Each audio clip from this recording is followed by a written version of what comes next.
여기 미국의 최고 앵커가 한국 남자라면 학을 뗀다면서 자신과 딸을 버린 나라라면서 울부짖었다고 합니다. 이 여성은 딸 때문에 정말 끌려가듯이 가게 되었던 한국 병원 한복판에서 이럴 줄은 몰랐다고 하면서 외투를 집어던지며 절규했다고 하는데요. 도대체 과거에 한국이 무슨 짓을 한 것일까요? 그리고 지금은 또 무슨 행동을 했길래 한국이라는 말만 들으면 피를 토하며 눈물을 흘리는 것일까요? 바로 사연 들어보겠습니다. 안녕하세요. 저는 보스턴에서 MBC 앵커로 있었던 나타샤 페트로바입니다. 솔직히 말씀드리면 저는 한국을 정말 싫어했습니다. 35년 전 이곳에서의 기억 때문이었죠. 앵커로서 한국 관련 뉴스를 전할 때면 늘 차가운 목소리가 되었고 딸마리가 한국 문화에 관심을 보일 때마다 제지하기 바빴습니다. 하지만 그날 이후 모든 것이 변했어요. 한국의 어느 작은 바닷가 마을에서 일어난 그 일이 저와 제 딸의 인생을 완전히 바꿔놓았거든요. 지금은 이렇게 서울에서 살면서 매일 아침 한강을 바라보며 커피를 마시고 있네요. 동료들은 제가 미쳤다고 했어요. 최고의 자리를 던져버리다니 하면서요. 하지만 저는 더 이상 그들의 말에 신경 쓰지 않습니다. 그저 한 번만 이곳에 와보라고 모든 것은 그날 달라질 수 있다고 답해줄 뿐이에요. 이쯤 되면 궁금하실 거예요. 도대체 무슨 일이 있었길래 이렇게 달라졌냐고. 그럼 이제부터 제 이야기를 들려드릴게요. 그리고 오늘의 마지막 뉴스입니다. 보스턴 메디컬 센터가 발표한 최신 연구 결과에 따르면 그때 무대 조명이 꺼지고 카메라의 빨간 불빛도 사라졌습니다. MBC 보스턴의 9시 뉴스가 또 한 번 성공적으로 막을 내렸네요. 25년째 이어온 일상이지만 매일이 첫날처럼 긴장되고 소중합니다. 여전히 완벽하시네요, 나타샤. 시청률도 또 최고치를 기록했어요. 그때 스태프들의 칭찬에 저는 여느 때처럼 담담히 미소 지었습니다. TIM이즈가 가장 영향력 있는 여성 앵커 10인에 선정했을 때도 피바디 상을 수상했을 때도 그랬죠. 화려한 수식어들이 제 이름 앞에 붙을 때마다 저는 그저 묵묵히 앞만 보고 걸어왔던 지난 시간들을 떠올려 보았습니다. 그때 분장실 거울 속에 제 모습이 낯설게 느껴졌습니다. 완벽한 메이크업과 맞춤 제작된 의상을 걸친 MBC 보스턴의 간판 앵커 나타샤 페트로바. 누가 상상이나 했을까요? 22의 나이에 혼자 딸을 안고 방송국 막내 리포터로 시작했던 제가 이 자리까지 올 수 있으리라는 걸. 그때를 생각하면 아직도 마음이 저립니다. 육아와 일을 병행하느라 밤잠을 설쳐가며 원고를 썼던 날들. 출입처마다 쫓아다니며 특종을 찾아 헤맸던 순간들. 어린 마리를 방송국 타가시설에 맡기고 눈보라가 휘몰아치는 보스턴의 거리를 현장 취재 다녔던 겨울밤들을 말이죠. 엄마가 지금은 힘들어도 꼭 성공할 거야. 그래서 우리 마리에게 부끄럽지 않은 엄마가 될 거야. 매일 밤 잠든 딸의 얼굴을 보며 되뇌었던 그 다짐이 저를 여기까지 이끌어왔나 봅니다. 현장 리포터에서 저녁 뉴스 앵커로 다시 프라임타임 메인 앵커까지. 한 계단씩 올라올 때마다 놓치지 않았던 단 한 가지는 바로 진실 추구였어요. 그 여자 앵커 봤어. 러시아계에다가 싱글맘이래. 이민자 출신이 어떻게 메인 앵커를? 그렇게 들었던 수군거림에도 결코 주눅들지 않았습니다. 오히려 더 단단해졌죠. 제가 겪은 편견과 차별이 있었기에 소수자의 목소리에 더 귀 기울일 수 있는 저널리스트가 될 수 있었으니까요. 보스턴 글로브는 저를 편견을 깨부순 언론인이라 칭했고 콜롬비아 저널리즘 스쿨에서는 올해의 여성 언론인상을 수여했습니다. 하지만 제게 가장 큰 보상은 따로 있었죠. 하버드를 졸업하고 주요 방송국 PD가 된 마리가 엄마가 자랑스러워요 라고 말해줬을 때 그제서야 진정한 성공을 이뤘다고 느꼈습니다. 또 순간적으로 어린 시절이 떠오르더라고요. 상트페테르부르크의 귀족이었던 할아버지 니콜라이 페트로프는 혁명의 소용돌이를 피해 가족들을 이끌고 미국으로 망명하셨죠. 그때 할아버지의 나이 26, 아버지는 겨우 2살이었다고 해요. 그렇게 보스턴에 정착한 할아버지는 처음부터 다시 시작하셨습니다. 러시아에서 누리던 귀족의 지위도 재산도 모두 잃었지만 한 가지 잃지 않은 게 있었죠. 바로 교육받은 자의 품격과 지혜였어요. 할아버지는 그것을 무기로 금융업에 뛰어드셨고 놀랍게도 대공황 시기에 오히려 부를 일구는데 성공하셨죠. 페트로프 투자회사는 처음부터 컸던 게 아니란다. 할아버지께서 하나하나 손님의 신뢰를 쌓아가며 일구신 거야. 그렇게 할아버지의 성공은 우리 가족의 미국 정착에 큰 디딤돌이 되었습니다. 아버지는 하버드 경영대학원을 나와 회사를 더욱 키우셨고 저는 비코닐의 고급 주택가에서 자랐죠. 러시아 귀족의 피를 이어받은 이민자 가정이라는 특별한 배경은 저를 보스턴 사교계의 독특한 존재로 만들었어요. 하지만 할아버지는 늘 제게 당부하셨습니다.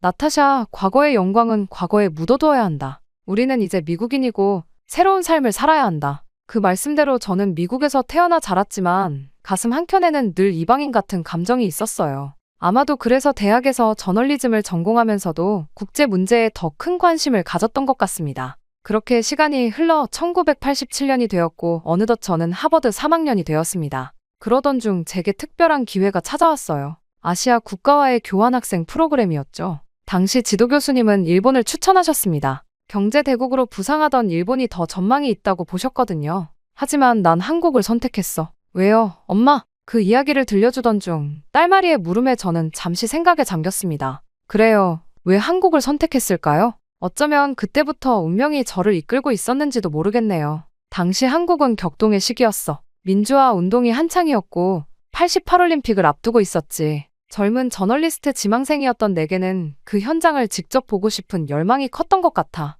그렇게 저는 1987년 3월 서울대학교 교환학생의 신분으로 한국 땅을 밟게 됐습니다. 인천공항도 없던 시절 김포공항에 내린 순간을 아직도 선명히 기억해요. 낯선 한글 간판들, 처음 맡아보는 김치 냄새, 거리를 가득 메운 학생들의 함성까지. 그때만 해도 몰랐죠. 제 인생이 이 낯선 땅에서 완전히 뒤바뀌게 될 거라는 것을. 그리고 그 변화의 중심에 한 남자가 있을 거라는 것도. 한국에 간 뒤 처음엔 모든 게 낯설고 불편했어요. 한국어도 서툴렀고 음식도 입에 맞지 않았죠. 하지만 지금 생각하면 그때의 불편함이 오히려 축복이었는지도 모르겠네요. 1987년 3월의 어느 날이었어요. 서울의 봄은 보스턴과 달랐죠. 꽃샘추위가 매서웠지만 공기 중에는 뭔가 달라질 것 같은 긴장감이 감돌았어요. 그때 저는 서울대학교 중앙도서관에서 많은 시간을 보냈습니다. 낯선 한국어와 씨름하면서 신문을 읽고 당시의 사회상을 이해하려 노력했죠. 외국인 학생이었지만 현지 언론인을 꿈꾸는 저널리즘 전공생으로서의 책임감 같은 것이 있었나 봐요. 그날도 평소처럼 도서관 구석자리에 앉아 한국일보를 읽고 있었습니다. 갑자기 누군가 조심스럽게 말을 걸어왔어요. 실례합니다. 혹시 타임즈를 다 보셨나요? 고개를 들어보니 하얀 가운을 걸친 남학생이 서 있었습니다. 의대생이라는 걸 한눈에 알 수 있었죠. 그의 손에는 의학 서적이 들려 있었어요. 아, 네, 여기 있어요. 서툰 한국어로 대답하는 제게 그는 갑자기 영어로 말을 바꾸었습니다. 아, 미안합니다. 외국인 학생이시군요. 제가 영어로. 아니에요. 한국어로 해주세요. 배우는 중이니까요. 그렇게 시작된 우리의 첫 대화. 그가 바로 김성호였습니다. 의대 본과 4학년이었고 소아과 의사가 되는 것이 꿈이라고 했죠. 미국에서 오셨다고요? 보스턴이면 하버드인가요? 어떻게 아셨어요? 서울대와 하버드의 교환학생 프로그램을 알고 있어서요. 제가 얼마 전 영어 논문을 찾다가 우연히 그의 말투에는 묘한 따뜻함이 있었어요. 세련되거나 화려하지는 않았지만 진중하고 신중했죠. 마치 환자를 대하듯 사람을 배려하는 말투였다고 할까요? 그날 이후 도서관에서 자주 마주치게 되었습니다. 그는 늘 같은 자리에서 공부했고 저는 어느새 그의 근처에 자리를 잡게 되었죠. 처음에는 서로 눈인사만 나누다가 점차 이야기를 나누게 되었어요. 한국의 의료 현실이 많이 열악해요. 특히 지방은 더하죠. 제 고향만 해도 소아과 전문의가 한 명도 없어요. 그의 눈빛은 의사가 되어야 하는 이유를 말할 때 가장 빛났습니다. 저는 그때 처음으로 느꼈어요. 이 사람은 뭔가 다르다는 걸. 단순히 명문대 의대생이 아니라 진정한 꿈이 있는 사람이라는 걸. 실은 말이에요. 어느 날 그가 조심스럽게 말을 꺼냈습니다. 이번 주말에 봉사활동을 가는데 혹시 관심 있으세요? 서울 근교의 고아원인데 현장 취재 삼아서라도. 그렇게 저는 망설임 없이 수락했죠. 그렇게 우리는 도서관을 벗어나 처음으로 시간을 함께 보내게 되었습니다. 고아원에서 본 그의 모습은 충격적이었어요. 아이들의 눈높이에 맞춰 이야기하고 진료할 때는 장난감을 이용해 아이들의 긴장을 풀어주는 모습이 마치 베테랑 의사 같았거든요. 선배님, 정말 소아과 의사가 천직이신 것 같아요. 간호학과 학생의 말에 그는 수줍게 웃었습니다. 아니에요. 아직 배울 게 너무 많죠. 그래서 더 열심히 공부해야 해요. 그날 저녁 서울 시내로 돌아오는 버스 안에서 우리는 많은 이야기를 나누었습니다. 한국의 의료 현실, 그의 고향 이야기, 그리고 민주화에 대한 생각까지. 처음으로 한국에 대한 깊은 이야기를 나눈 날이었죠. 페트로바 씨는 러시아 계시죠? 혹시 러시아 의학에 대해서도 관심 있으세요? 어떻게 아셨어요? 성함을 보고요. 그리고 가끔 러시아 의학 서적을 보시더라고요. 그제야 알았습니다. 제가 그를 관찰했던 것처럼 그도 저를 눈여겨보고 있었다는 걸. 그리고 그날 처음으로 가슴이 설렜어요. 도서관에서 우연히 시작된 만남이 이렇게 특별한 것이 되어갈 줄은 그때까지만 해도 몰랐습니다. 봄비가 내리는 서울의 거리를 걸으며 저는 처음으로 느꼈어요. 이 낯선 도시가 조금씩 친숙하게 느껴지기 시작한다는 것을. 엄마, 그때 정말 낭만적이었겠어요. 그때 들었던 마리의 말에 저는 잠시 눈을 감았습니다. 87년 서울의 봄, 그 찬란했던 순간들이 영화처럼 스쳐 지나갔어요. 4월이 되자 캠퍼스는 벚꽃으로 가득했습니다. 도서관에서 마주치던 우리의 만남은 자연스럽게 캠퍼스 산책으로 이어졌죠. 성우는 제게 한국의 봄을 설명해주곤 했어요. 우리나라에서는 봄을 출래불사춘이라고 해요. 봄이 와도 봄 같지 않다는 뜻이죠. 왜 그런가요? 그만큼 변화가 심하다는 거겠죠. 하루는 따뜻했다가도 다음 날은 꽃샘추위가 오니까요. 그가 이런 설명을 할 때면 저는 무심코 그의 옆모습을 바라보곤 했습니다. 의대생이라고는 믿기지 않을 만큼 문학적인 감성이 있었거든요. 나중에 알고 보니 그는 문학 동아리 활동도 하고 있었어요. 어느 날 점심시간 성우가 워크맨을 들고 나타났습니다. 오늘은 제가 좋아하는 노래를 들려드리고 싶어요. 그렇게 이어폰을 나눠 끼고 처음 들은 노래가 바로 백만송이 장미였습니다. 애절한 멜로디와 가사가 가슴 깊이 파고들었어요. 이 노래의 의미를 아시나요? 사랑하는 사람을 위해 장미를 피우고 싶다는 내용이에요. 진정한 사랑은 모든 것을 바쳐서라도 상대방을 위해 아름다운 것을 만들어내고 싶어하는 마음. 그게 이 노래가 말하고 싶은 거죠. 그의 설명을 들으며 저는 묘한 설렘을 느꼈습니다. 이상하게도 그날 이후 캠퍼스의 모든 꽃들이 장미처럼 보이기 시작했어요. 우리는 점점 더 많은 시간을 함께 보냈습니다. 때로는 도서관에서 공부하다가 해질 녘이면 관악산 근처를 산책했고 주말이면 서울 곳곳을 돌아다녔죠. 성우는 제게 한국의 모든 것을 보여주고 싶어 했어요. 여기가 인사동이에요. 우리나라 전통이 가장 잘 남아있는 곳이죠. 이건 비빔밥이에요. 한국인의 정서가 가장 잘 담긴 음식이라고 할 수 있죠. 그의 설명에는 늘 자부심이 묻어났습니다. 하지만 그것은 결코 맹목적인 것이 아니었어요. 오히려 한국의 아픈 현실도 숨김없이 보여주려 했죠. 우리나라가 이렇게 급속도로 성장하는 과정에서 소외된 사람들이 많아요. 특히 의료 혜택을 제대로 받지 못하는 지방의 현실이 안타깝죠. 봄이 깊어갈수록 우리의 대화도 깊어졌습니다. 서로의 꿈에 대해, 미래에 대해 이야기했어요. 성우는 고향에 돌아가 어린이 병원을 세우고 싶다고 했고, 저는 한국의 현실을 세계에 알리는 특파원이 되고 싶다고 했죠. 5월이 되자 캠퍼스는 축제 분위기로 물들었습니다. 낮에는 각종 공연이 열렸고, 밤이면 촛불을 들고 노래를 부르는 학생들로 가득했어요. 나타샤 씨, 이번 주말에 시간 있으세요? 평소보다 더 진지한 목소리로 성우가 물었습니다. 시간 있어요. 왜요? 제 고향에 가보지 않으실래요? 충남 태안이에요. 바다가 정말 아름다워요. 순간 가슴이 쿵 내려앉는 것 같았습니다. 그의 말은 단순한 여행 초대가 아니라는 걸 알았으니까요. 그것은 서로의 마음을 확인하는 첫걸음이 될 터였어요. 가고 싶어요. 제 대답에 성우의 얼굴이 환하게 밝아졌습니다. 그리고 그날 밤 기숙사로 돌아오는 길에 들었던 백만송이 장미는 전과는 다르게 들렸어요. 마치 우리의 이야기처럼 느껴졌거든요. 하지만 그때까지만 해도 몰랐습니다. 이 달콤한 봄날이 얼마 남지 않았다는 것을, 그리고 우리 앞에 거대한 폭풍이 다가오고 있다는 것을. 그날의 기억이 아직도 선명해. 5월의 마지막 주말, 태안에서 돌아오던 길이었지. 버스 안에서 성우의 어깨에 기대어 잠들었다 깼을 때였어요. 서울로 들어서는 길목에서 경찰차들이 줄지어 서 있는 모습이 보였습니다. 평소와 다른 긴장감이 감돌았죠. 무슨 일이 있나 봐요. 그 순간 성우의 표정이 심상치 않았습니다. 그의 손에 쥐어진 신문을 보니 큰 글씨로 실려 있었어요. 박종철 고문치사 은폐 조작 사실 밝혀져. 태안에서의 달콤했던 주말이 무색하게, 서울은 이미 폭풍 전야였습니다. 학교로 돌아왔을 때 캠퍼스는 전과 완전히 달라져 있었어요. 곳곳에서 자유와 민주주의를 외치는 학생들의 목소리가 울려 퍼졌죠. 성우 씨, 이게 다 무슨 일이에요? 나타샤 씨, 우리나라가 지금 큰 변화의 시기를 겪고 있어요. 독재 정권의 거짓말이 하나둘 밝혀지면서 국민들의 분노가 폭발하기 시작한 거죠. 그날 이후 성우의 모습도 달라지기 시작했습니다. 도서관에서 보내는 시간이 줄어들었고 대신 의대 학생회 모임에 자주 참석했어요. 처음에는 이해하지 못했습니다. 의사가 되는 게 꿈이라면서요. 왜 시위에 신경 쓰는 거예요? 맞아요. 의사가 되는 게 제 꿈이에요. 하지만 지금 우리나라에는 의사 이전에 양심 있는 지식인이 필요해요. 환자를 살리기 전에 먼저 우리 사회가 건강해져야 하니까요. 그의 말은 진심이었습니다. 하지만 저는 여전히 이해할 수 없었어요. 제가 배운 저널리즘에서는 객관성과 중립성이 가장 중요했으니까요. 하지만 당신의 꿈은요? 고향에 병원을 세우고 싶다고 하지 않았나요? 그래서 더 그래요. 우리나라가 민주화되지 않으면 진정한 의료 개혁도 불가능해요. 지방의 열악한 의료 현실도 이 잘못된 체제가 만든 결과라고요. 그렇게 6월이 시작되고 상황은 더욱 심각해졌습니다. 연일 시위 소식이 들려왔고 최루탄 연기가 캠퍼스를 뒤덮었어요. 성우는 점점 더 깊이 시위에 가담하기 시작했습니다. 어느 날 저녁 그가 불쑥 물었어요. 나타샤 씨는 어떻게 생각해요? 이 시위에 대해서. 순간 망설여졌습니다. 진실을 말해야 할까?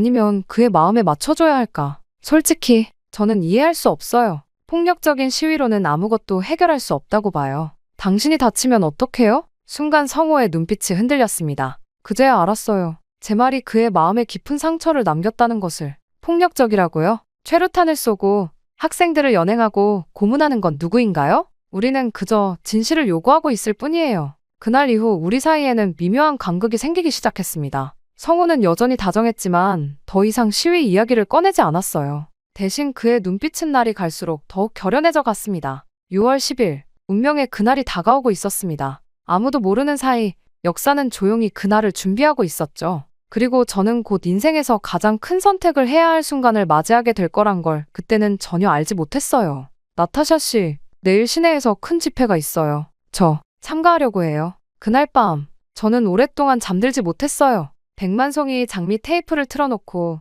창밖으로 보이는 서울의 밤하늘을 바라보며 생각했습니다. 하지만 그를 막을 수 없다는 것도 알았죠. 이게 정말 옳은 걸까? 우리의 사랑은 이 혼란 속에서 살아남을 수 있을까? 당시 저는 몰랐습니다. 제가 그토록 두려워했던 것이 사실은 변화 그 자체가 아니라 변화를 받아들여야 하는 제 자신이었다는 것을. 87년 6월 10일, 그날의 아침은 유난히도 더웠습니다. 나타샤 씨, 오늘은 제발 기숙사에 있어주세요. 아침 일찍 걸려온 성호의 전화. 그의 목소리에는 처음 듣는 긴장감이 묻어 있었어요. 평소의 따뜻함도 장난기도 없었죠. 정말 큰일이 벌어질 것 같아요. 외신 기자들도 많이 올 거예요. 하지만 당신은 말을 마치지 못한 채 전화가 끊어졌습니다. 그게 성호의 마지막 목소리가 될 줄은 몰랐어요. 그날 아침, 저는 심한 멀미로 힘들었습니다. 며칠째 이던 증상이었죠. 기숙사 룸메이트가 걱정스러운 얼굴로 물었어요. 나타샤, 혹시 임신이 아닐까? 순간 머리가 띵했습니다. 성호는 연락이 되지 않았고 어떻게 해야 할지 모르겠다는 생각이 가득했죠. 하지만 그런 생각을 할 겨를도 없었습니다. TV에서 긴급 뉴스가 흘러나오기 시작했으니까요. 서울 시내 곳곳에서 시위가 시작되었다는 소식, 최루탄 연기로 뒤덮인 거리, 경찰과 대치하는 학생들. 저는 즉시 밖으로 나왔습니다. 성호의 당부는 이미 머릿속에서 사라진 지 오래였어요. 뱃속의 아이에 대한 의심도 잠시 잊었죠. 그저 성호를 찾아야 한다는 생각뿐이었습니다. 시내는 아수라장이었어요. 호언철폐에 독재타도를 외치는 함성이 거리를 가득 메웠고 정경들의 방패 소리가 귓가를 울렸습니다. 저는 필사적으로 성호를 찾아다녔어요. 의대생들이 주로 모인다는 을지로 일대를 헤매고 다녔죠. 그때 누군가 제 어깨를 잡았습니다. 나타샤 씨, 여긴 왜 나왔어요? 성호의 의대 동기였어요. 그의 표정이 심상치 않았습니다. 성호는요? 성호는 어디 있어요? 방금 연행됐어요. 최루탄을 맞은 시민을 치료하다가 그 순간 눈앞이 캄캄해졌습니다. 귓가에서는 심장 소리만이 쿵쿵 울렸어요. 어디로요? 어느 경찰서로 끌려갔나요? 하지만 더 이상의 대화는 불가능했습니다. 최루탄 연기가 거리를 뒤덮었고 사람들이 우리를 밀어내기 시작했으니까요. 그날 밤, 저는 모든 경찰서를 다 찾아다녔습니다. 하지만 성호의 행방을 알 수 없었어요. 다음 날도 그 다음 날도 소식은 없었습니다. 일주일 후 마침내 소식을 들을 수 있었어요. 성호는 국가보안법 위반 혐의로 구속되었다고 했습니다. 면회도 불가능했어요.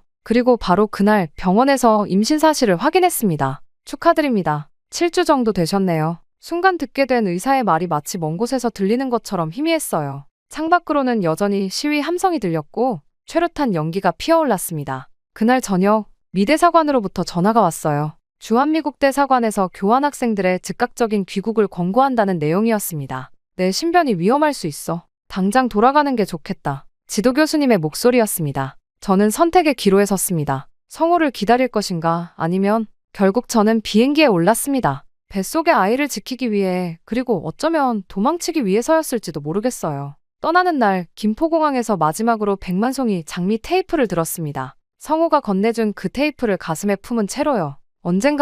언젠가는 꼭 다시 만나자. 그렇게 속삭이며 한국을 떠났지만 그때는 몰랐습니다. 이 이별이 35년이나 될 줄은. 귀국 후 첫 몇 달은 정말 힘들었어요. 하지만 그때보다 더 힘들었던 건 그 후에 찾아온 분노와 원망이었죠. 그렇게 차를 홀짝이며 마리를 바라봤습니다. 이제는 당당한 PD가 된 내 딸이 그때의 저처럼 22살이었다는 게 새삼 놀랍게 느껴졌어요. 보스턴으로 돌아온 저는 한동안 아무것도 할 수 없었습니다. 임신 사실을 알게 된 부모님은 격분하셨죠. 러시아 혁명을 피해온 집안의 자존심이 한국의 시위자와 엮였다는 사실에 충격을 받으신 거예요. 어쩌다가 이렇게 된 거니? 우리가 그토록 경계하라고 했던 아시아에서 아버지의 말씀이 가슴에 대모처럼 박혔습니다. 매일 밤 한국 소식을 찾아보곤 했어요. 6월 항쟁은 결국 승리로 끝났고 대통령 직선제가 이뤄졌다는 소식도 들었죠. 하지만 그때부터였을까요? 성호에 대한 원망이 시작된 게 그가 조금만 덜 이상적이었다면, 조금만 더 현실적이었다면 우리는 지금쯤 행복한 가정을 이루고 있었을 텐데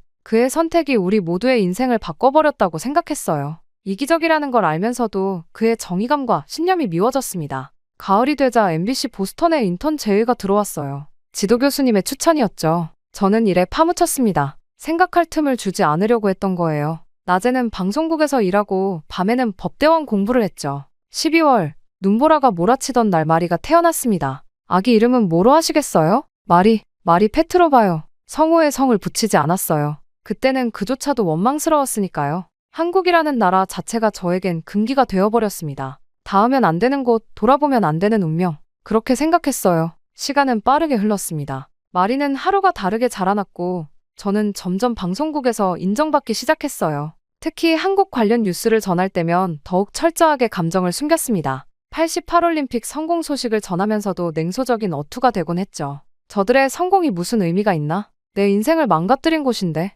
봄만 되면 악몽을 꾸곤 했어요. 최루탄 연기 속에서 성호를 찾아 헤매는 꿈. 그래서 매년 6월이 되면 의도적으로 바빠졌죠. 스케줄을 빽빽하게 채우고 출장을 자청했어요. 기억하고 싶지 않았으니까요. 마리가 자라면서 아시아 문화에 관심을 보일 때마다 의도적으로 다른 곳으로 관심을 돌리려 했습니다. 프랑스어나 스페인어는 괜찮았지만 한국어만큼은 그곳은 우리 모두에게 위험한 곳이라고 생각했으니까요. 한 번 닿으면 돌이킬 수 없는 상처를 주는 곳. 그렇게 믿었던 거죠. 특히 힘들었던 건 의료 관련 뉴스를 다룰 때였어요. 한국의 의료 기술이 세계적 수준에 올랐다는 소식을 전하면서도 가슴 한켠이 미어졌습니다. 성호가 꿈꾸던 그 모든 것들이 이뤄졌다는 게 더 원망스러웠을지도 모르겠어요. 그렇게 35년이 흘렀습니다. 성공한 앵커가 되었고 마리도 훌륭하게 자랐어요. 하지만 봄이 올 때면 여전히 그 노래가 생각납니다. 당신을 위해 100만 송이 장미를. 그리고 그때마다 스스로에게 되묻곤 해요. 이렇게 미워하고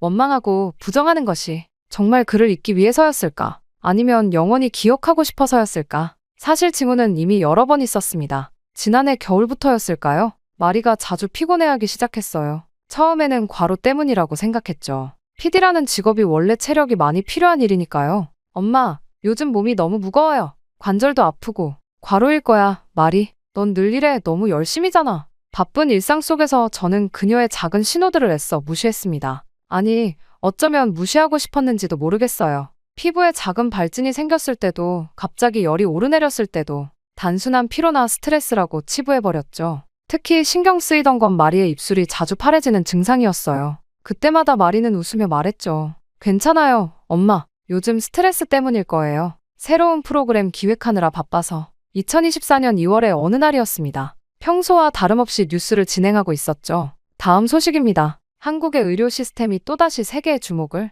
그때였어요. 휴대폰이 진동하기 시작했습니다. 생방송 중에는 절대 울리지 않도록 해놓은 전화. 마리의 남자친구 스티브였어요. 어머님, 마리가 갑자기 쓰러졌습니다. 저는 그대로 패닉해서 뛰쳐나갔어요. 그대로 마리가 있다는 병원으로 향했죠. 매사추세츠 종합병원. 의사는 난처한 표정으로 말했습니다. 매우 희귀한 자가면역 질환으로 보입니다. 하지만 정확한 원인을 특정하기가. 그렇게 시작된 병원 생활. 보스턴의 유명한 병원들을 모조리 돌아다녔습니다. 하버드 의대병원, 브리검 여성병원, 베스 이스라엘. 하지만 답은 없었어요. 면역 억제제로 증상을 조절할 순 있지만 완치는 어려울 것 같습니다. 그렇게 절망적인 상황에서 마리의 한마디가 제 가슴을 때렸습니다. 엄마, 이상한 얘기처럼 들리겠지만 난 자꾸 한국이 생각나요. 거기 가면 뭔가 답을 찾을 수 있을 것 같은 기분이 들어요. 순간 온몸이 떨렸습니다. 35년간 거부해온 그곳, 한국이라는 이름만 들어도 가슴이 답답해지던 그곳을 마리가 입에 담다니.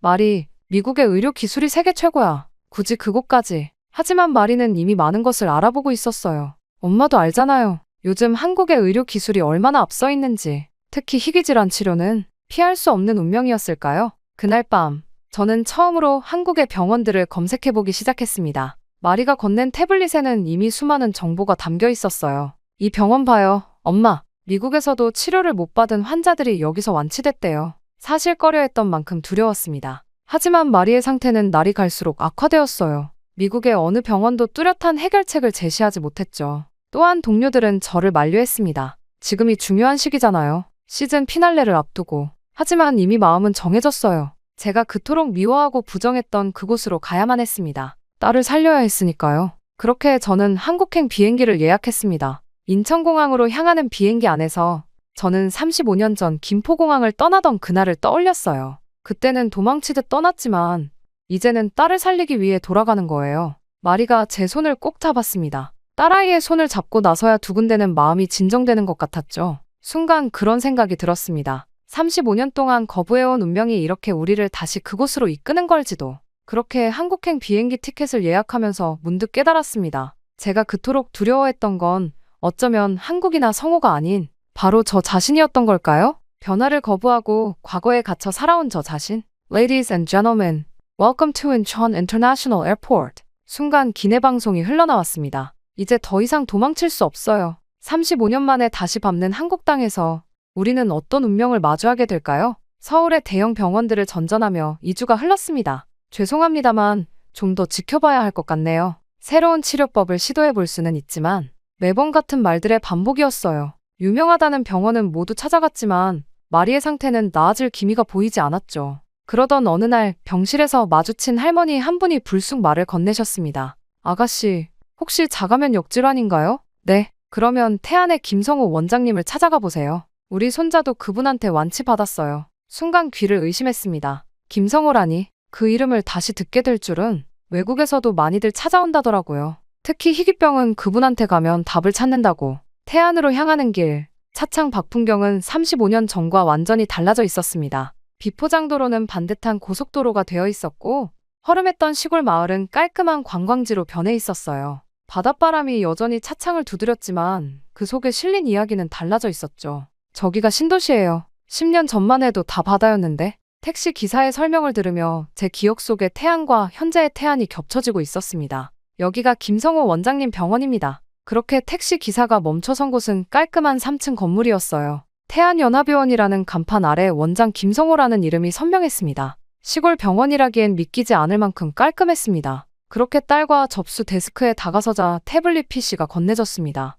미국에서도 아직 종이 차트를 쓰는 병원이 많은데 여기선 모든 것이 디지털화되어 있었어요. 처음 방문하시는 분은 여기에 기본 정보를 입력해주세요. 영어로도 가능합니다. 간호사의 친절한 안내를 받으며 대기실에 앉았습니다. 벽에 걸린 모니터에는 실시간 진료 현황이 표시되고 있었고 환자들은 스마트폰으로 순서를 확인하고 있었죠. 서울의 대형 병원에서도 보지 못한 시스템이었어요. 미국에서 오셨다고요? 잠시만 기다려주세요. 간호사는 곧 영어로 된 태블릿을 가져왔고 마리의 이전 진료 기록을 QR코드로 전송받았습니다. 보스턴에서 가져온 두꺼운 진료 기록 처리 무색해질 만큼 신속한 처리였어요. 진료실에 들어서자 더 큰 놀라움이 기다리고 있었습니다. 3D 영상 진단기, AI 보조 진단 시스템. 시골 병원에서는 상상도 못할 최첨단 장비들이 갖춰져 있었어요. 저희 병원은 원격 진료 시스템도 구축되어 있어서 귀국하신 후에도 지속적인 관리가 가능합니다. 그렇게 저는 간호사의 설명을 들으며 고개를 저었습니다. 제가 알던 한국의 시골과는 너무나 다른 모습이었어요.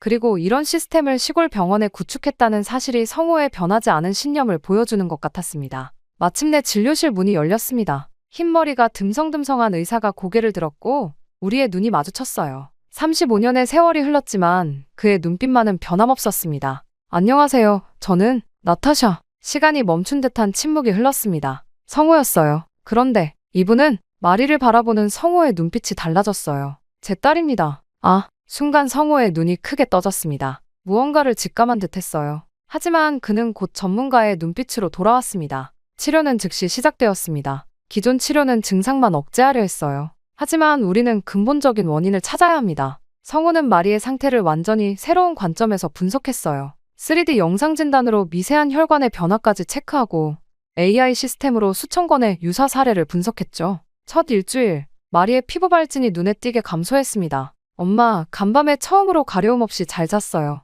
이틀 뒤, 항상 차갑던 손발에 온기가 돌기 시작했어요. 체온 분포가 정상으로 돌아오고 있어요. 성호의 설명에 저도 모르게 눈물이 났습니다. 열흘째 되는 날, 마리는 처음으로 혼자 산책을 다녀왔어요. 이상해요, 엄마. 몸이 갑자기 가벼워진 것 같아요. 보스턴의 어느 병원도 해내지 못한 일이었습니다. 미국의 최고 의료진들이 불가능하다고 했던 일이 이곳 태안의 시골 병원에서 일어나고 있었어요. 면역 수치가 정상으로 돌아오고 있어요. 이제 곧 성우의 말이 끝나기도 전에 저는 그를 와락 껴안을 뻔했습니다. 이게 다 어떻게? 의술에는 국경이 없어요. 나타샤 씨. 다만 환자를 바라보는 관점의 차이겠죠. 간호사들은 마리를 위해 매일 아침 산책 코스를 추천해 주었고 식단까지 직접 챙겨 주었어요. 대형 병원에서는 상상도 못할 일이었죠. 2주가 지난 날 마리의 검사 결과가 나왔습니다. 모든 수치가 정상 범위예요. 이제 유지만 하면 됩니다. 그제서야 저는 깨달았어요. 제가 얼마나 편협한 생각을 하고 있었는지를.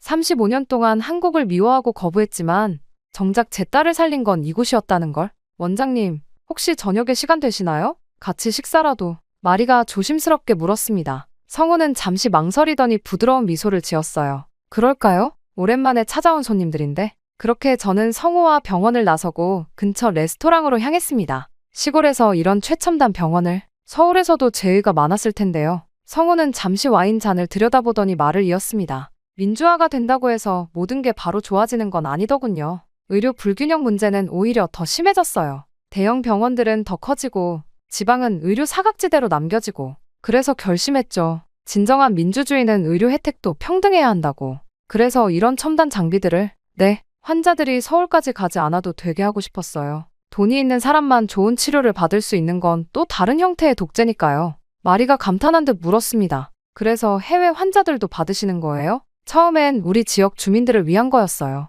하지만 점점 소문이 나면서 찾아오는 환자들이 많아졌죠. 거절할 수 없었어요. 아픈 사람 앞에서 국경은 무의미하니까요. 그때도 그랬고 지금도. 성우의 마지막 말에 가슴이 저려왔습니다. 그의 싸움은 여전히 계속되고 있었네요. 다만 최루탄 대신 청진기를 들고 구호 대신 치료로. 87년의 싸움이 여기서 이렇게 이어지고 있는 거군요. 제 말에 성우가 고개를 끄덕였습니다. 그때는 독재에 맞서 싸웠지만 지금은 불평등과 싸우는 거예요. 돈이 없어서 시골에 산다는 이유로 치료를 못 받는 일은 없어야 하니까요. 마리가 문득 물었습니다. 그럼 수익은 어떻게 해결하시나요? 연구비 지원도 받고 해외 환자들의 수익금으로 지역 환자들을 돕죠. 그리고 성우가 잠시 망설이다 말을 이었습니다. 당신이 떠난 뒤 더 치열하게 공부했어요. 새로운 치료법을 개발하고 논문도 쓰고. 그래서 이제는 이런 시스템을 만들 수 있었죠. 원장님의 치료법이 세계적으로 인정받고 있다면서요? 마리의 말에 성우가 겸연쩍은 듯 웃었습니다. 그저 환자를 위한 길을 찾다 보니 여기까지 온 거예요. 87년에 우리가 꿈꾸던 세상은 모두가 평등한 기회를 가질 수 있는 그런 곳이었으니까요. 저녁 식사가 끝나갈 무렵 마리가 잠시 자리를 비웠습니다. 테라스에 나가 바다를 보겠다고. 후회하진 않으세요? 서울의 큰 병원에서 편하게 지내는 대신. 전혀요. 오히려 감사해요. 그때의 선택이 있었기에 지금의 제가 있으니까요. 당신도 그렇잖아요? MBC의 앵커가 되셨고. 네. 하지만 이제야 알 것 같아요. 당신이 왜 그런 선택을 했는지, 그리고 그 선택이 얼마나 옳았는지를. 창밖으로 마리가 노을을 배경으로 사진을 찍는 모습이 보였습니다. 그때 마리가 뛰어들어왔습니다. 엄마, 원장님, 저기 무지개가 떴어요. 창밖을 보니 정말 노을 속에 무지개가 걸려 있었어요. 마치 늦어진 우리의 시작을 축복하는 것처럼. 그렇게 성우와의 재회를 마치고 저는 마리와 미국으로 돌아갔습니다. 보스턴으로 돌아가긴 했지만 우리는 이제 매주 화상으로 진료를 봅니다. 마리의 상태를 체크하기 위해서죠.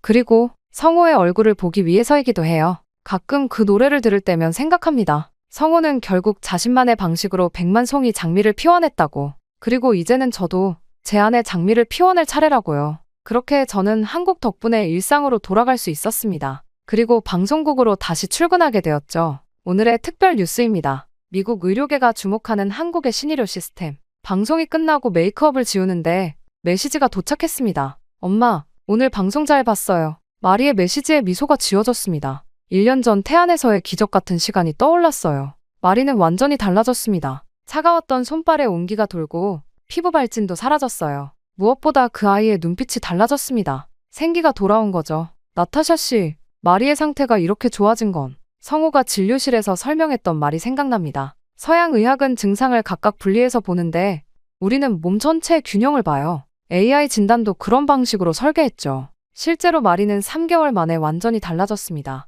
첫 달에는 매일 아침 바닷가를 걸었고 병원에서 추천한 식단을 철저히 지켰어요. 한약과 현대의학을 결합한 치료를 받으면서 마리의 면역 수치는 점점 정상으로 돌아왔습니다. 엄마, 이상해요. 마치 제가 다시 태어난 것 같아요. 더 놀라웠던 건 그곳에서 만난 다른 환자들이었습니다. 미국, 유럽, 중동, 세계 각지에서 온 환자들이 같은 경험을 하고 있었어요. 시골 병원이라고는 믿기지 않을 정도로 체계적인 시스템과 따뜻한 케어가 공존하는 곳. 저는 MBC에서 특별 기획으로 한국의 의료 혁신을 다루기 시작했습니다. 제 딸의 경험을 바탕으로 한국 의료 시스템의 우수성을 소개하는 시리즈였죠. 처음에는 망설였어요. 미국이 최고라면서 한국을 비웃던 과거의 저처럼 다들 비웃을 거라는 생각이 들었기 때문이었죠. 하지만 성우가 말했죠. 진실을 전하는 게 저널리스트의 의무 아닌가요? 그래요. 제가 35년 동안 보지 못했던 진실, 아니 보지 않으려 했던 진실을 이제는 말해야 할 때였습니다. 마리는 이제 한국과 미국을 오가며 문화 교류 프로그램을 만들고 있어요.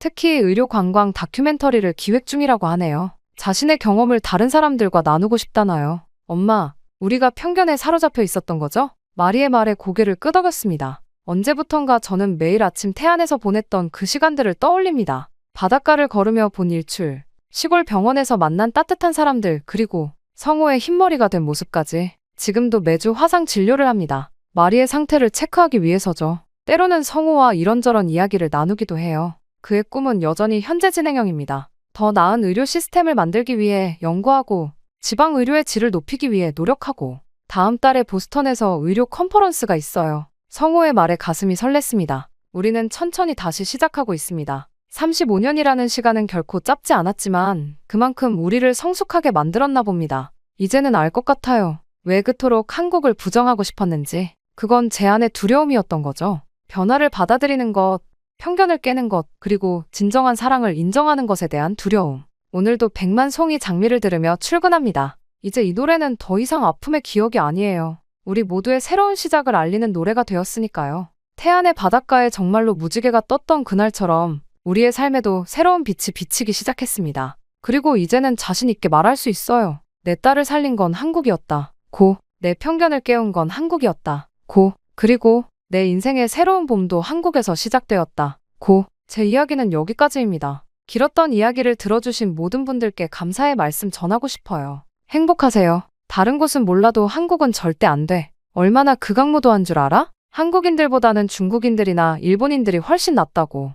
여기 한국은 절대 안 된다며 동료에게 빨개진 얼굴로 이야기를 하고 있는 여성이 있습니다. 하지만 며칠 뒤 이 여성이 탄 비행기는 한국으로 비상착륙을 하게 되고 여성은 한국의 공항에 첫 발을 내딛자마자 깜짝 놀라 주저앉고 맙니다. 대체 이 여성에게는 무슨 일이 있었던 걸까요? 안녕하세요. 저는 프랑스에서 승무원으로 일하고 있는 소피아 듀부아라고 합니다. 많은 나라를 다니면서 여러 인종들을 상대해본 만큼 서비스 면에서는 누구보다 월등하다고 자부할 수 있는데요. 그러다 보니 많은 동료들의 동경을 사기도 한답니다. 돌발 상황 대처나 컴플레인 처리는 저희 몫이죠. 하지만 이런 저에게도 컨트롤하기 힘든 나라가 딱 하나 있습니다. 바로 한국이죠. 물론 승무원으로서 열린 마음을 가지는 것이 맞지만 한국만큼은 그게 잘 되지가 않더라고요. 제가 이런 편견을 가지게 된 데에는 다 이유가 있습니다. 바로 승무원 1년차에 한국인 단체 관광객 50명을 맞닥뜨린 순간부터 시작되었죠. 그들이 탑승한 순간부터 비행기는 놀이장으로 변했습니다. 비행이 시작되자마자 비행기 통로는 포토존이 됐고 객실은 시끄러운 수다 소리로 가득 찼죠. 서비스의 왕인 저조차도 감당할 수 없는 컴플레인은 당연했고요. 이게 끝이 아니었습니다. 기내식 서비스 때는 더욱 심각했어요. 프랑스 항공사의 기내식이 이 정도밖에 안 되냐며 30분 동안 계속된 그들의 컴플레인은 솔직히 기가 차서 말도 안 나오더군요. 대체 이코노미의 기내식에서 뭘 그렇게 기대하는 걸까요? 미슐랭 3스타 레스토랑 수준을 기대한 걸까요? 게다가 한 번은 비즈니스석에 한국 승객이 와인을 쏟고는 저희에게 화를 내더군요. 자신이 흘려놓고 왜 저희한테 화를 내는 건지 이해를 할 수가 없었습니다. 이유는 비행기가 흔들려서라고 하는데 저희 비행기는 당시 순항 중이었어요. 그러더니 자신의 구두를 던지며 저에게 닦아오라고 하지 않겠어요? 파리 16구에서 나고 자란 제가 하인 취급을 당하다니. 샹젤리제 거리의 루이비통 매장에서 3년간 일할 때도 이런 손님은 없었는데 말이죠. 눈물이 날 뻔한 것을 겨우 참고 결국 저는 구두를 닦아 가져다 주었습니다. 또 이런 일도 있었어요. 한국인 커플이 이코노미석 티켓을 가지고 비즈니스석 업그레이드를 요구했죠. 불가능했기에 거절하자 우리가 얼마나 많은 돈을 지불했는데 를 연달아 외치며 30분 동안 고성방가를 질렀습니다. 결국 수석 승무원까지 나서서 진정시켜야 했죠. 기내 화장실은 또 어땠을까요? 매번 20분씩 차지하고 들어가 화장을 하는 바람에 다른 승객들의 불만이 끊이질 않았습니다. 그러고는 마치 파리 패션위크 런웨이를 걷듯 당당하게 나오는 모습이라니. 전 세계가 K-팝과 K-드라마에 열광한다지만 저는 도무지 이해할 수가 없었습니다. 한국인들은 세련됨과는 거리가 먼 공공의 절도 모르는 사람들이었으니까요. 고작 몇 년 사이 경제 성장을 했다고 해서 진정한 문화 강국이 되는 건 아닐 텐데 말이죠. 이런 생각을 하고 있을 때 수석 승무원이 다가와 저에게 다음 비행 일정을 알려주었습니다. 광저우행이라니? 순간 가슴이 뛰었죠. 파리 소르본 대학에서 중국 미술사를 전공한 어머니 밑에서 자란 저에게 중국은 꿈의 도시였으니까요. 3년 전부터 시작한 중국어 공부, 매일 밤 탐독한 중국 고전 영화들, 그 모든 노력이 마침내 빛을 보게 된 순간이었습니다. 하지만 승객 명단을 확인한 순간 저는 샴페인 잔을 내려놓을 수밖에 없었습니다. 300명의 승객 중 절반 이상이 한국인이었기 때문이죠. 저는 유니폼을 갈아입으며 거울을 바라보았습니다. 파리의 최고급 메이크업 브랜드로 완성한 메이크업, 완벽하게 손질된 머리, 우아한 자태까지 모든 것이 마음에 들었지만 곧 한국 승객들과의 긴 비행을 생각하니 한숨만 나왔습니다. 저는 생각의 전환을 위해 휴대폰을 열어 틈틈이 저장해둔 광저우 관광 코스를 확인했습니다. 실크로드의 시작점인 베이징로드, 청나라 시대의 건축물이 그대로 남아있는 샤먼 올드타운, 황제들의 정원이었다는 위라먼.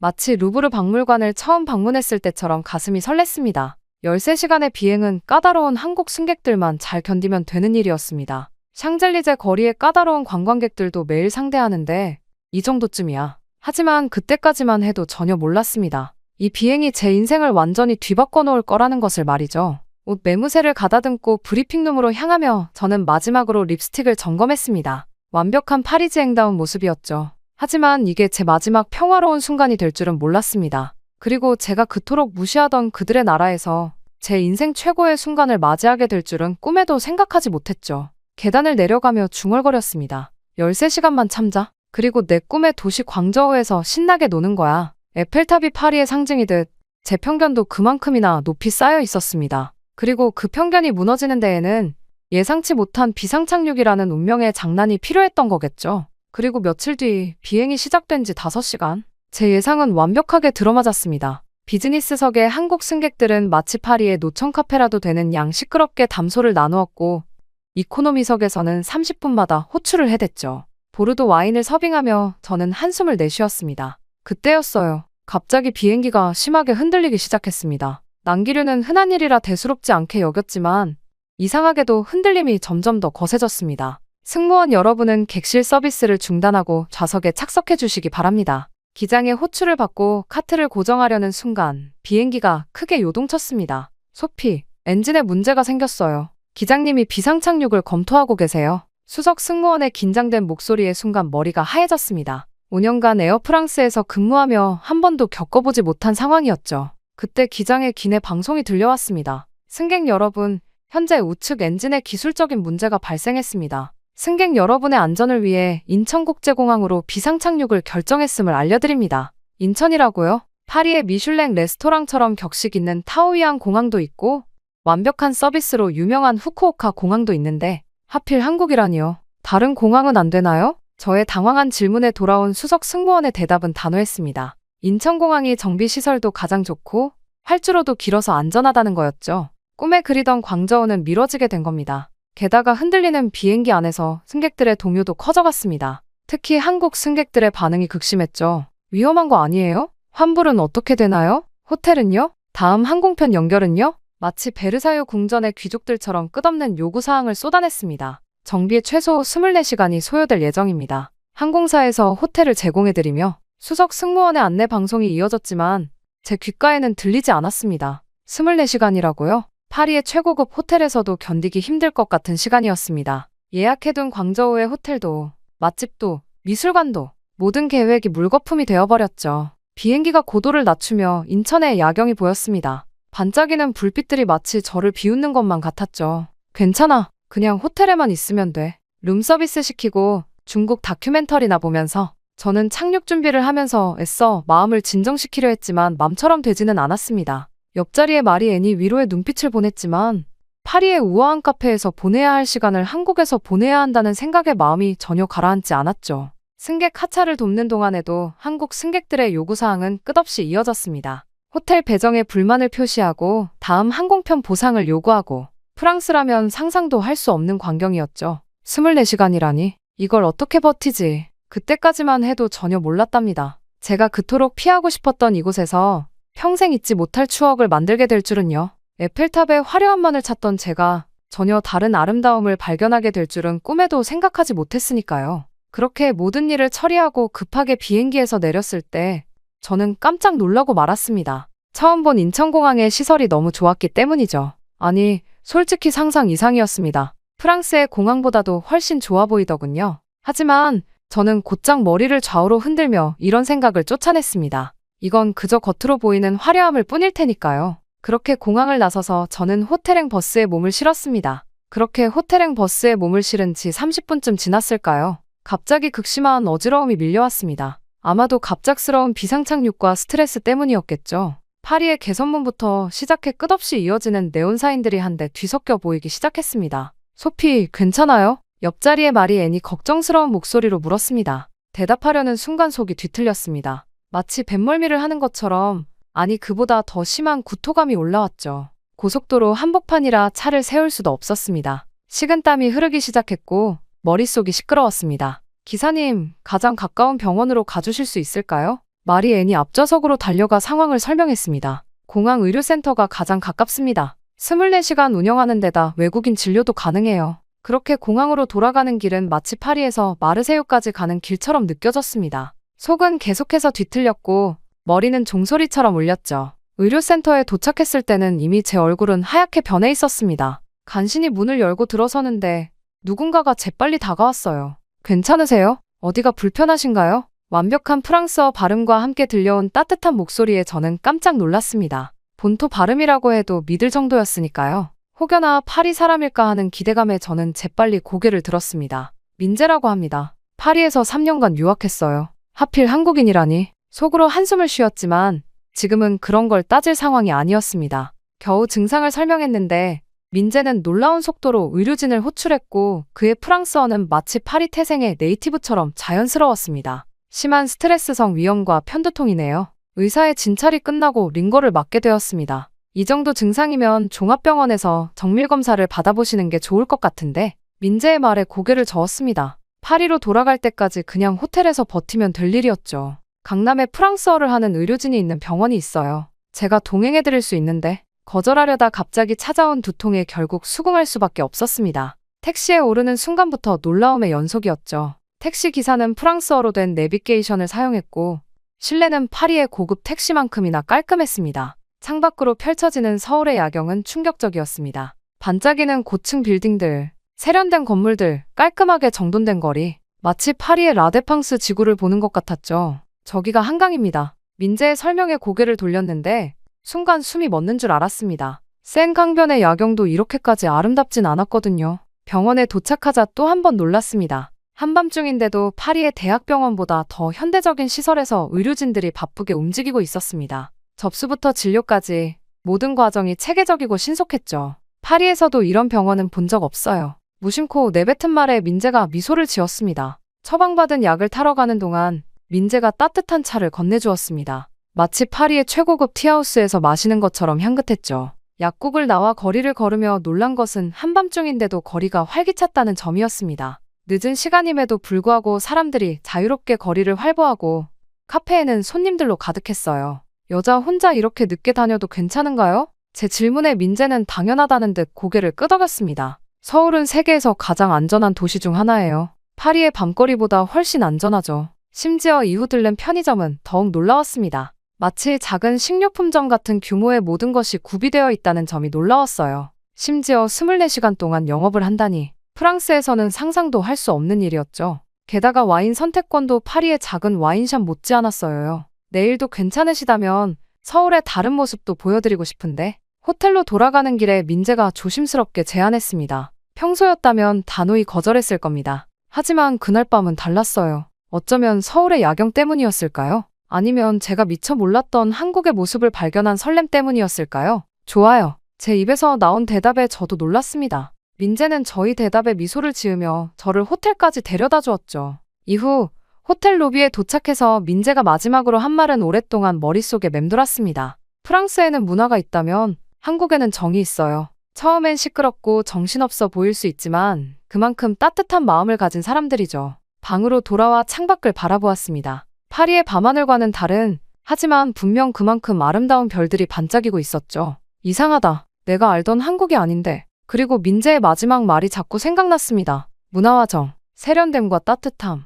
창밖으로 보이는 서울의 야경을 바라보며 처음으로 생각했습니다. 어쩌면 내가 정말 큰 편견을 가지고 있었던 걸까? 그날 밤, 저는 처음으로 한국 드라마를 틀었습니다. 그리고 처음으로 그들의 이야기가 과장이 아닐지도 모른다고 생각했죠. 그리고 다음날 아침, 저는 일찍 눈을 떴습니다. 창밖으로 보이는 서울의 모습은 어제와는 또 달랐어요. 파리의 아침이 여유로움으로 시작된다면 서울의 아침은 활기로 가득했습니다. 약속한 시간보다 일찍 로비에 내려갔는데 민재는 이미 도착해 있었어요. 파리의 부티크에서 볼 법한 세련된 캐주얼 차림이었죠. 많이 피곤하실 텐데 나와줘서 고마워요. 오늘 하루 서울을 제대로 보여드리고 싶어서요. 그렇게 나선 첫 목적지는 한강공원이었습니다. 파리의 센 강변이 역사와 전통을 자랑한다면 한강변은 현대적인 세련미로 가득했죠. 자전거를 타는 사람들, 피크닉을 즐기는 연인들, 요가를 하는 시민들, 마치 도시 한복판의 작은 낙원 같았습니다. 파리지앵들은 카페에서 와인을 즐기지만 서울 사람들은 한강에서 치맥을 즐깁니다. 치맥이요? 치킨과 맥주의 합성어예요. 한국의 새로운 문화죠. 치킨과 맥주라니. 처음엔 고개를 절레절레 저었습니다. 미슐랭 스타 레스토랑의 와인 페어링을 즐기던 제가 패스트푸드와 맥주를 마신다니요. 하지만 민재가 권유한 첫 한 입에 제 편견의 두 번째 벽이 무너졌습니다. 이런 맛은 파리에서 상상도 못했어요. 바삭한 튀김옷과 부드러운 속살의 완벽한 조화, 특제 소스의 신비로운 맛. 와인 전문가인 제가 맥주를 들이키게 만드는 마법 같은 경험이었죠. 더 놀라운 건 스마트폰 하나로 음식이 강변까지 배달된다는 사실이었습니다. 파리였다면 상상도 할 수 없는 일이에요. 해가 저물자 민재가 지하철로 안내했습니다. 지하철에 들어서는 순간 세 번째 편견이 무너졌어요. 파리 메트로의 지저분함과 불편함은 온데간데 없고 마치 미래도시에 온 것 같았거든요.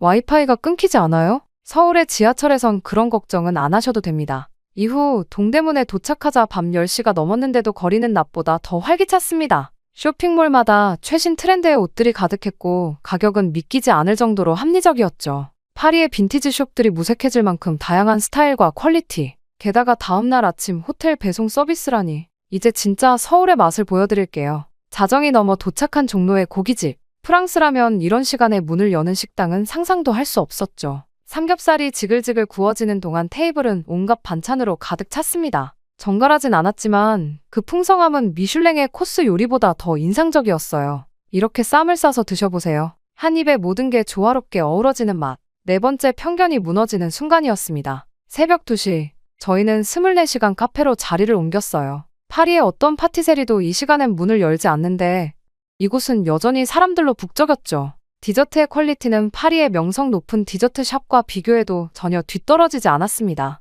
그리고 마지막 충격, 편의점이었어요. 새벽 3시가 넘은 시간, 우리는 편의점에 들렀습니다. 와인부터 도시락, 생필품까지, 심지어 취식 공간까지 있다니 파리의 야간 상점들과는 비교도 안 되는 품질과 다양성이었죠. 여성 혼자 이렇게 늦게 돌아다녀도 정말 괜찮은가요? 서울은 세계에서 가장 안전한 도시 중 하나예요. CCTV도 많고 긴급벨도 있어서 여성들도 안심하고 다닐 수 있죠. 해가 뜨기 직전 다시 한강으로 향했습니다. 컵라면을 먹으며 보는 일출은 평생 잊지 못할 경험이었어요. 파리의 에펠탑 전망대에서 본 어떤 풍경보다 감동적이었습니다. 이게 정말 제가 알던 한국이 맞나요? 목이 메어 겨우 질문했습니다. 한국은 늘 이랬어요. 다만 세상이 이제서야 알아보기 시작한 거죠. 그 순간 깨달았습니다. 제가 얼마나 좁은 시각으로 세상을 보고 있었는지를. 시끄럽다고만 생각했던 그들의 에너지가 실은 도시를 살아 숨쉬게 하는 생명력이었다는 것을. 무질서해 보였던 것들이 사실은 자유로움이라는 이름의 질서였다는 것을.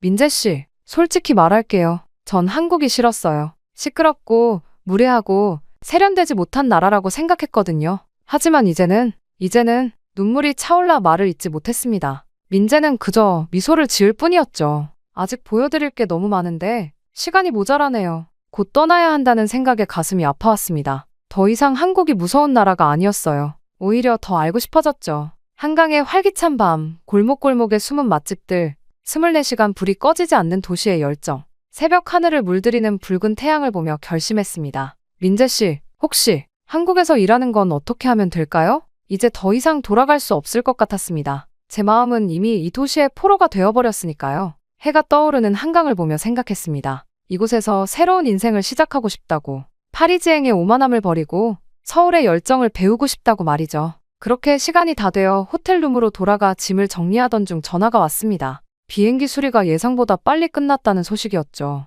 사실 기쁨보다는 실망이 먼저 찾아왔습니다. 소피, 정비가 완료됐어요. 3시간 후 출발입니다. 수석 승무원의 목소리가 마치 파리의 겨울비처럼 차갑게 느껴졌어요. 민재와의 마지막 만남. 공항으로 가는 차 안에서 서울의 풍경이 전과는 완전히 다르게 보였습니다. 24시간 전만 해도 무질서하게만 보였던 이 도시가 이제는 생기 넘치고 매력적으로 다가왔죠. 비행기에 오르며 설렘이 밀려왔습니다. 드디어 제가 그토록 동경하던 중국이잖아요. 소르본 대학에서 중국 미술사를 전공하고 3년간 중국어를 공부하며 꿈꿔왔던 순간이었죠. 하지만 그 설렘은 단 몇 시간 만에 무너지기 시작했습니다. 첫 실망은 지하철에서 시작됐습니다. 인천공항에서 경험한 깔끔한 전철은 온데간데였고 사람들은 서로 밀치며 탑승했어요. 질서 있게 줄을 서서 기다리던 서울 시민들의 모습이 떠올랐죠. 게다가 차량 내부는 더 충격적이었습니다. 바닥에 버려진 쓰레기들, 큰 소리로 통화하는 사람들, 그리고 견디기 힘든 악취까지. 호텔로 가는 택시에서는 두 번째 충격이 기다리고 있었습니다. 기사는 미터기를 켜지 않았고 정상가의 3배를 요구했어요. 파리에서도 겪어보지 못한 노골적인 바가지 요금이었죠. 서울에서 경험한 친절한 택시 기사님들이 그리워졌습니다. 샹그릴라 호텔 체크인에서도 실망은 계속됐어요. 리셉션 직원은 무표정한 얼굴로 영어로 된 설명 한마디 없이 키만 건넸습니다. 서울 호텔의 직원들이 보여준 따뜻한 미소와 섬세한 서비스가 떠올랐죠. 룸서비스는 더욱 최악이었어요. 3번을 시도해서야 겨우 연결됐고 주문한 음식이 오기까지 1시간 반이 걸렸습니다. 게다가 음식은 차갑게 식어 있었죠. 서울에서 경험한 24시간 딜리버리 서비스가 새삼 그리워졌습니다. 다음날 아침 베이징로의 야시장으로 향했지만 그곳은 혼돈 그 자체였어요. 상인들은 팔을 잡아끌며 강매를 시도했고 바닥은 쓰레기로 가득했습니다. 서울의 남대문 시장이 떠올랐어요. 정돈된 동선, 깔끔한 상품 진열, 친절한 상인들. 길거리 음식점들은 더욱 심각했습니다. 서울의 포장마차에서 보았던 위생장갑, 마스크, 깔끔한 조리도구는 찾아볼 수 없었어요. 조리하는 사람이 돈을 만지고 바로 음식을 만지는 걸 보고는 충격을 받았죠. 심지어 그 손으로 코도 풀더군요. 결국 입맛이 떨어져 저는 아무것도 사지 못했습니다. 이후 방문한 문화유적지는 더 큰 실망이었습니다. 역사적 건물들은 관리되지 않은 채 방치되어 있었고 관광객들은 아무렇게나 쓰레기를 버렸어요. 경복궁의 웅장하고 깔끔한 모습, 정돈된 관람 동선이 자꾸 떠올랐습니다. 밤이 되자 거리는 더욱 불안해졌어요. 서울에서는 새벽 3시에도 편하게 걸을 수 있었는데 여기서는 저녁 8시만 되어도 무서웠습니다. CCTV도 없고 늦은 시간에 편의점도 찾기 힘들었죠. 저는 호텔방으로 돌아와 창밖을 바라보았습니다. 화려해 보이는 광저우의 밤거리가 왠지 모르게 공허하게 느껴졌어요. 3년간 공부하고 동경했던 이곳이 왜 이렇게 실망스럽게 느껴지는 걸까요? 민재에게 마지막 메시지를 보냈습니다. 서울에서의 하루는 정말 특별했어요.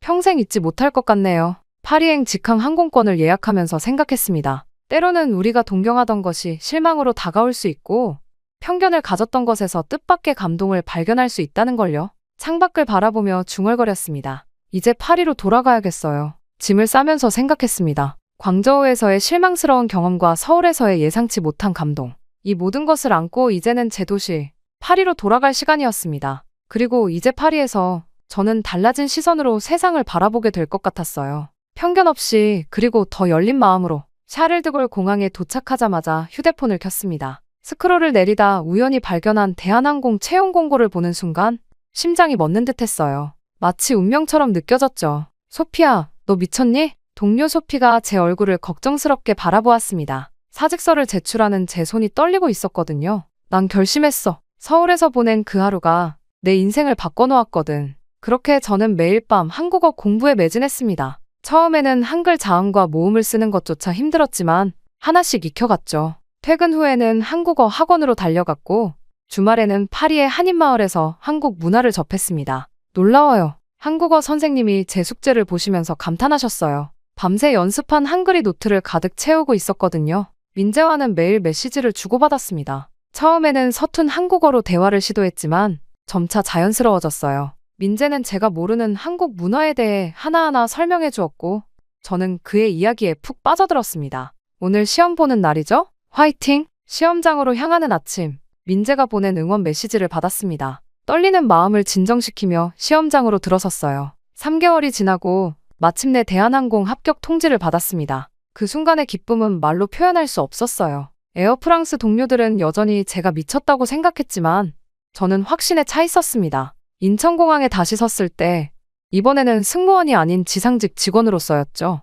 첫 출근 날 민재가 꽃다발을 들고 마중 나와 있었습니다. 환영해요, 소피아. 이제 진짜 동료가 되었네요. 주말마다 서울의 새로운 곳을 발견하는 재미에 푹 빠졌어요. 이태원의 다문화 거리, 홍대의 젊은 예술가들, 북촌의 전통 한옥. 매번 새로운 감동이었습니다. SNS에 한국 생활을 프랑스어와 영어로 공유하기 시작했더니 팔로워가 기하급수적으로 늘어났어요. 많은 프랑스 사람들이 저처럼 한국에 대한 편견을 가지고 있었나 봅니다. 제 경험담이 그들의 생각을 바꾸는 데 도움이 되었다는 메시지를 받을 때마다 가슴이 뭉클해졌죠. 소피아, 우리 부서 신입사원 교육 담당자로 지원해보는 게 어때요? 상사의 제안에 망설임 없이 수락했습니다. 이제는 제가 다른 외국인들에게 한국의 매력을 전달하고 싶었거든요. 가끔 창밖의 서울 야경을 바라보며 생각합니다. 그날의 비상착륙이 없었다면 지금의 제가 있었을까요? 공항의 수많은 여행자들을 바라보며 미소 짓습니다. 누군가에게는 단순한 경유지겠지만 저처럼 인생의 전환점이 될 수도 있으니까요.